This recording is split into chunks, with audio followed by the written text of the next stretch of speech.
When we talk about leadership, right, I think often about what one of my commanding officers when I was in the service mentioned to me one time. He said, "Oh, Jim, that's the burden of command." And I think about responsibility as a leader and the chain of command and fear.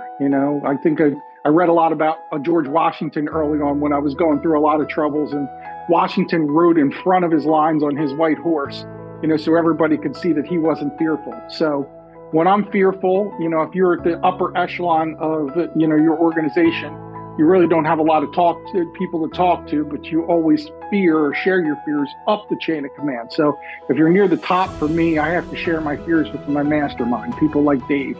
I'll get in his ear and tell him what's going on, But I have to confidence down.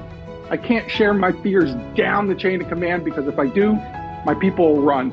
You know what I mean? Like, they're looking to me to be confident. So the tools I use today are, one, I try and stay in today to the best of my ability, because the future for me is where the fear lies.